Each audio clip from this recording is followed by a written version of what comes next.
नमस्कार साथियों। सबसे पहले हम बात करेंगे एक शासनादेश आया था 26 जून 2015 को। यहाँ पे ये इसलिए बताना चाहते हैं कि परीक्षाएं तो हो गई हैं, परीक्षा फल भी हम लोग बना रहे हैं, लेकिन हमको एग्जैक्ट शासनादेश में क्या चीज़ें दिशा निर्देश दी गई थी उसके बारे में हमें जानकारी तो एटलीस्ट होनी चाहिए। तो इसलिए इसको हम जो इसके मेन मेन पॉइंट हैं उनको हम बताएंगे आपको, जिसमें आपको पता चले कि एक्चुअल में परीक्षा आयोजित करने का सही दिशा निर्देश क्या थे और कैसे हमने उसको कराया है। तो आप देखते हैं कि एच एल गुप्ता के द्वारा ये जारी किया गया था। इसके बाद में कोई भी शासनादेश अभी तक इतना विस्तृत नहीं आया है। तो विषय था कक्षा 1 से 8 तक परीक्षा मूल्यांकन व्यवस्था लागू करने के संबंध में दिशा निर्देश। तो इसमें बताया गया था कि उपयुक्त विषय का अपने पत्रांक संख्या दिस बहुत ज़्यादा इसमें पढ़ने की ज़रूरत नहीं है कि सीधे हम आते हैं परीक्षा का पैटर्न क्या रहेगा, इस पे बात की गई थी। तो पॉइंट नंबर 1 था कि कक्षा 1 से 8 तक छात्र छात्राओं के मूल्यांकन हेतु परीक्षा व्यवस्था लागू होगी, जिसमें सतत और व्यापक मूल्यांकन पर बल दिया जाएगा।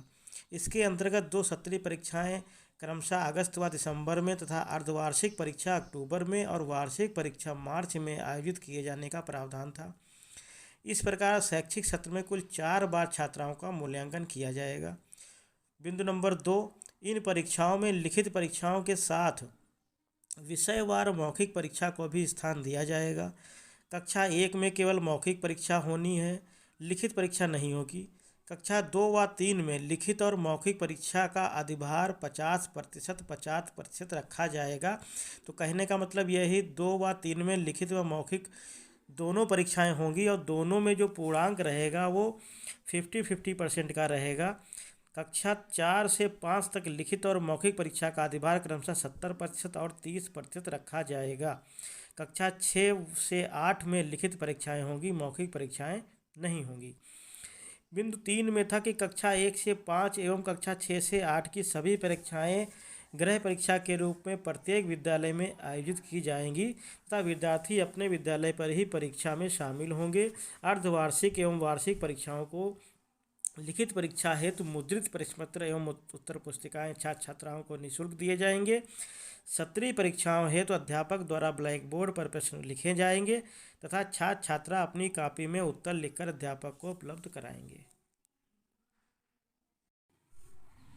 फिर बात करें बिंदु नंबर 4 की, तो इसमें बताया गया था कि आदर्श प्रश्न पत्र, मतलब इसमें यह बात की गई थी कि प्रश्न पत्रों का निर्माण किस प्रकार से होगा और प्रश्न पत्र जो है विद्यालय स्तर तक किस प्रक्रिया से होते हुए विद्यालय में पहुंचेंगे।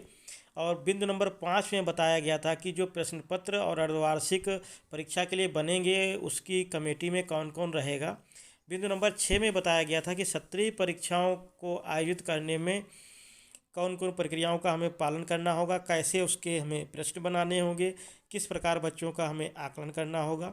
इसी प्रकार बिंदु नंबर 7 में बताया गया था प्रश्न पत्रों का मुद्रण छात्र छात्राओं की संख्या के आधार पर प्रश्न पत्रों का मुद्रण निम्नलिखित समिति द्वारा कराया जाएगा, समिति के बारे में बताया गया था। इसी प्रकार बिंदु नंबर 8 में बताया गया था कि उसकी व्यय कहाँ से होगा, जो धनराशि होगी वो PSMC खाते में हस्तांतरित की जाएगी। मूल्यांकन की बात की गई थी बिंदु नंबर 9 में कि कक्षा 5 तथा कक्षा 8 की वार्षिक परीक्षाओं को छोड़कर अन्य सभी कक्षाओं की सत्र परीक्षाएं और अर्धवार्षिक परीक्षाएं एवं वार्षिक परीक्षा की उत्तर पुस्तिकाओं का मूल्यांकन संबंधित विद्यालय के शिक्षकों के द्वारा ही किया जाएगा। और 10 में बताया गया था बिंदु 10 पे कि कक्षा 5 की वार्षिक और 8 की कक्षा 5 की वार्षिक परीक्षाओं का जो मूल्यांकन होगा NPRC केंद्र पे होगा और कक्षा 8 की वार्षिक परीक्षाओं का जो मूल्यांकन होगा वो BRC केंद्र पर किया जाएगा। सबसे पहले आइए साथियों हम लोग इस समय सारणी, वार्षिक परीक्षा की समय सारणी पर नज़र डालते हैं कि किस कक्षा में कितने विषयों की परीक्षा कराई जानी थी। क्योंकि कहीं किसी ज़िलों से खबर आ रही है कि 800 का पूर्णांक बन रहा है, कहीं 700 का पूर्णांक बन रहा है, कहीं 400 का पूर्णांक बन रहा है। तो इससे पहले हम ये बात क्लियर कर लें कि समय सारणी में जो सब्जेक्ट थे उस हिसाब से हमारे पास कितने अंकों का पूर्णांक बनना चाहिए। तो आप देख रहे हैं कि कक्षा 1 में सिर्फ मौखिक परीक्षा होनी थी, हिंदी, अंग्रेजी, गणित की 3 विषयों की, तो उसमें पूर्णांक हमारा बनेगा 300 अंकों का। और कक्षा 2 में सभी विषयों की मौखिक परीक्षा भी थी और लिखित परीक्षा भी थी, तो 3 विषय इसमें भी थे गणित, अंग्रेजी और हिंदी, तो इसमें भी हमारा पूर्णांक 300 अंकों का बनेगा। और आप देख रहे होंगे कक्षा 3, 4 व 5 में 7 विषय शामिल किए गए हैं। गणित, संस्कृत या उर्दू, हिंदी, अंग्रेजी, सामाजिक विषय, कला, संगीत और कार्यानुभव, नैतिक शिक्षा। तो इसमें आप देख रहे हैं कि 7 सब्जेक्ट शामिल किए गए हैं, तो 700 अंकों का बनना चाहिए। तो इससे ये क्लियर होता है कि 3, 4, 5 में 7 अंकों का पूर्णांक रहेगा। इसी प्रकार 6, 7, 8 में कुल 10 विषयों की परीक्षा का शेड्यूल जारी हुआ था। तो इस प्रकार 10 विषय 100 के हिसाब से 1000 अंकों का 1000 अंकों का इसमें पूर्णांक होना चाहिए। तो आइए साथियों, सबसे पहले हम बात करते हैं कक्षा 1 का परीक्षाफल किस प्रकार बनाएं। तो जैसा कि आपकी स्क्रीन पे दिख भी रहा होगा कि कक्षा 1 कुल विषय 3, हिंदी, अंग्रेजी और गणित। जैसा कि शासनादेश जारी हुआ था उसमें बताया गया था कि कुल परीक्षाएं पूरे सत्र में 4 आयोजित की जानी हैं, जिसमें 2 सत्र परीक्षाएं, एक अर्धवार्षिक परीक्षा और वार्षिक परीक्षा, जिसमें 10-10 अंकों की सत्र परीक्षाएं आयोजित होनी थी, 20 अंकों की। अर्धवार्षिक परीक्षा में 30 अंक और वार्षिक परीक्षा के 50 अंक। इस प्रकार आप देखेंगे 20, 30 और 50 को जोड़ने पर 100 अंकों का पूर्णांक बनेगा प्रत्येक विषय का। और पूरा जो पूर्णांकों का महायोग बनेगा, अंतिम पूर्णांकों का योग बनेगा, वो 300 अंकों का बनेगा। और कक्षा 1 में सिर्फ मौखिक परीक्षाएं ही होनी थी और मौखिक परीक्षाएं ही हमने कराई हैं। तो इसको अगर हम संक्षिप्त में बताएं तो कक्षा 1 में कुल 3 विषयों का परीक्षाफल हम बनाएंगे, जिसमें 2 सत्र परीक्षाएं चढ़ेंगी, एक अर्धवार्षिक परीक्षा चढ़ेगी और एक वार्षिक परीक्षा चढ़ेगी। और आखिर में जो है उनका हमें कुल महायोग करना होगा। फिर यहाँ पे सवाल ये उठेगा कि सत्र परीक्षाएं तो आयोजित नहीं हुई, तो आपको पता होगा कि सत्र परीक्षाओं की जगह पे नेट परीक्षा कराई गई थी, उन्हीं को सत्र परीक्षाओं के रूप में मान्यता दी गई।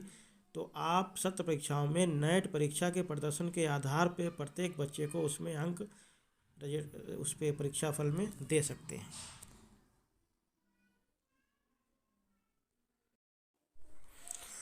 आइए अब बात करते हैं कक्षा 2 की। जैसा कि स्क्रीन पे आप देख रहे होंगे कक्षा 2 कुल विषय 3 इसमें भी रहेंगे। कक्षा 1 में भी 3 विषय थे, हिंदी, अंग्रेजी और गणित। कुल परीक्षाएं 4 होनी थी, इसमें भी सत्र परीक्षाएं, अर्धवार्षिक परीक्षा और वार्षिक परीक्षा।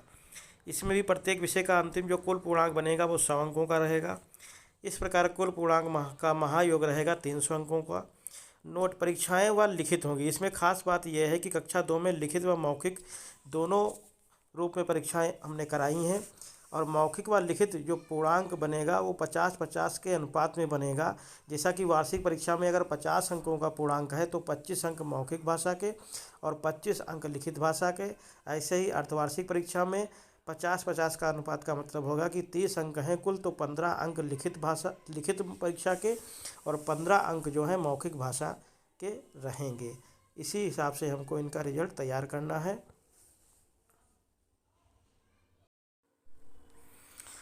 आइए अब बात करते हैं कक्षा 3 की।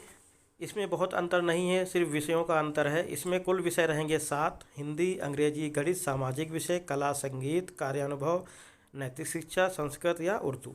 इस प्रकार आप देखते हैं कि 7 विषय हो गए।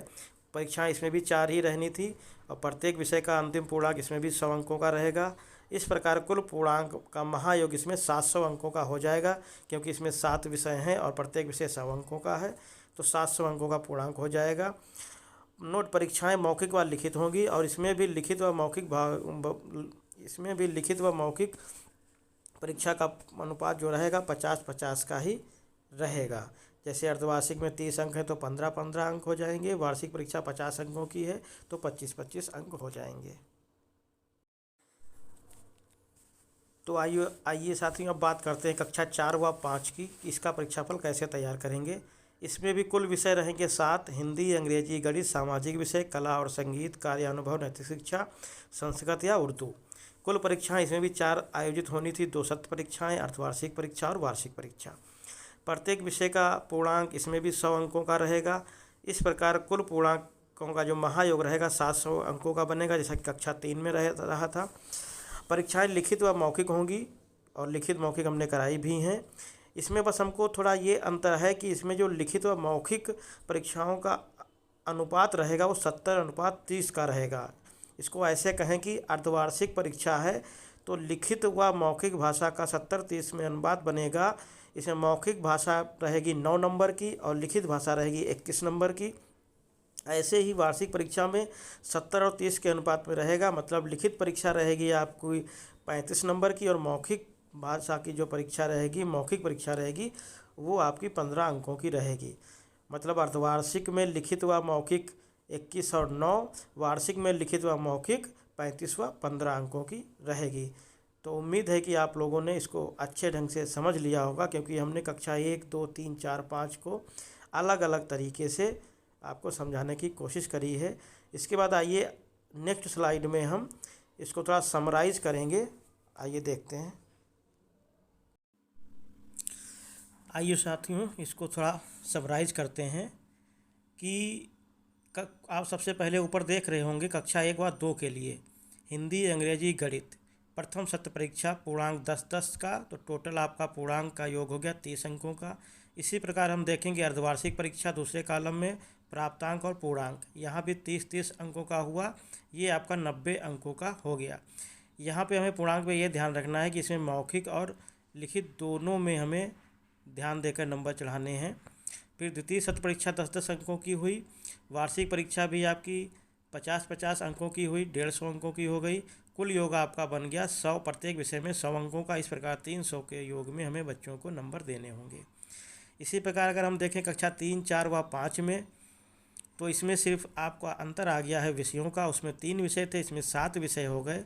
तो टोटल आप देखेंगे सत्र परीक्षा 70 नंबर की हो जाएंगी।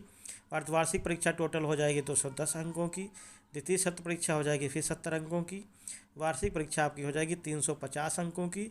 और इस प्रकार हम देखेंगे पूरा जो महायोग बनेगा पूर्णांकों का वो 700 अंकों का बनेगा।